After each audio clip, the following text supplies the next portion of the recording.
God morgen. Siden dette er en internasjonal forsamling, så skal jeg bare veksle over til engelsk, hvis det er greit med alle. Good morning, everybody. My name is Annamaria Gutierrez, and as the head of this lovely city's Board of Culture and Sports, it is my absolute privilege to welcome all of you to Stavanger. I also have to welcome you on behalf of our mayor, Kristine Sagen Helgø, and yes, I hope that you will have a lovely days here in our lovely concert hall and in our town. As a politician, I'm on a continuous search for answers, and especially knowing what our community needs in this city. And especially in these times when oil prices are not that high and electricity threatens our budgets. Still, I would love to do the right choices. And I have to admit that there are some times that I have more questions than answers.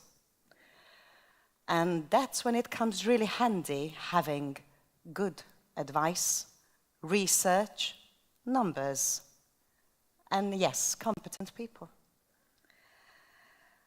I just had a week ago a lovely conversation with Professor Mike Stubbs at Liverpool Foundation for Arts and Creative Technology. And he was provoking and intriguing me at the same time because he just blurbed out, quite frustrated, and asked us, what is youth culture? And actually, I didn't have a proper answer. There are more people creating art, music, films online than ever before. And they are cutting out the establishment. They are cutting out curators. They are cutting out the distributors. Everything is available online.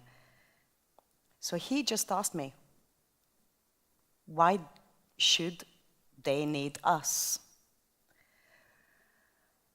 Is it really just body image, Kardashians and fake nails youth are interested in?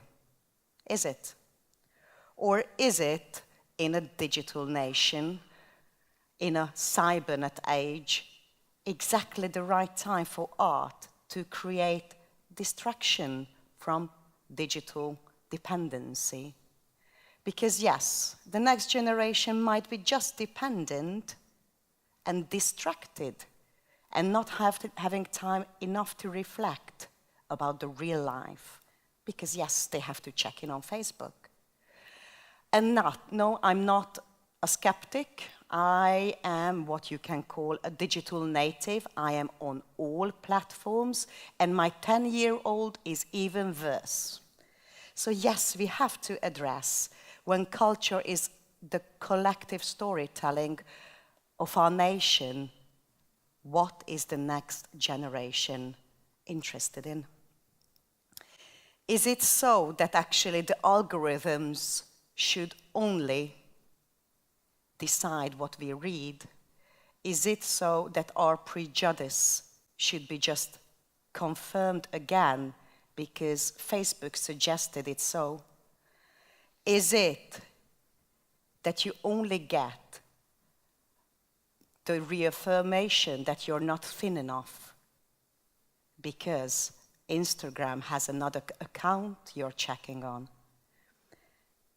Is it so that actually it's this time we need culture more than ever?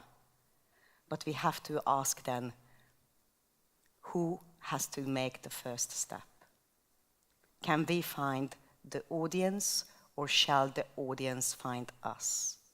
And Mike was provoking me, really, because he said that actually in digital times, having a building feels for him a burden, because it's about content, and you can create it anytime, anywhere.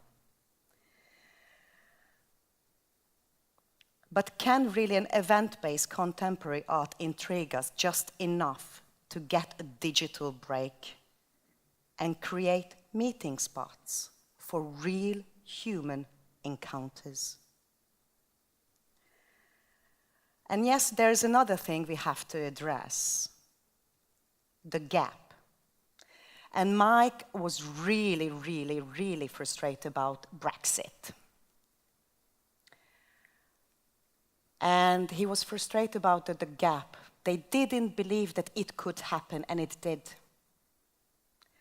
And he told me one thing to remember: never believe in your own rhetorics. And I asked, what do you mean by that?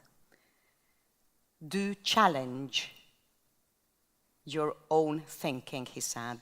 Do challenge your own beliefs, because actually digital media is about preaching to your own believers already. You're not confronting your own prejudices. You're not confronting other opinions, and that's the danger of it, that you think that everybody else is actually agrees with you. There's a gap. So when we do not have in schools art educations, is it really the audience's fault that cannot understand contemporary art in the museums? And is there so that museums could just make it more available? How do you meet your own audiences when they don't have a proper education to understand it so? So challenge your own beliefs, please. Address your own values, because the search motors on the net, on Google, makes us really confirm our own biases and will not broaden our perspectives. The gap. And this one, I mean, really, this one's kind of hard to understand and swallow for politicians, because I would love to believe that everybody agrees with me, and they do not. And there was another thing, and I love the theme of this conference: cultural responsibility, social awareness. This is a huge question.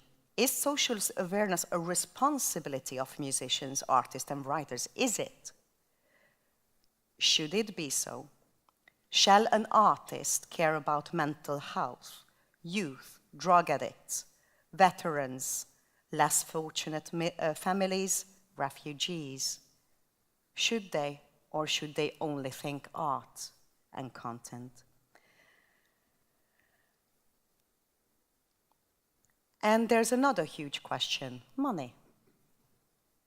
Because in a time when atrocities, yes, they threaten the budgets, and we have to have more private sponsors, will festivals and institutions lose their credibility if they allow private money in? There are huge questions, and I say I do not have the answers. That's why it's really lovely to have NPU to probably deliver the answers. I would love to make the right choices in even tough times. I would love to know that the average chap on the street will be an audience in a concert. But please address the issue on whose behalf. And yes, I would have to actually make a choice between if the average chap on the street will have a daycare center for his kid or theater performances. That's a tough question. Still, I would love to ask you, all of you, just keep thinking quality, and no matter what, try to reach out to your audience. They are there. They are just probably looking at Netflix. And with these reflections, I would like to thank you for your attention and wish you some lovely days, thinking, interacting, debating, and evolving. Thank you.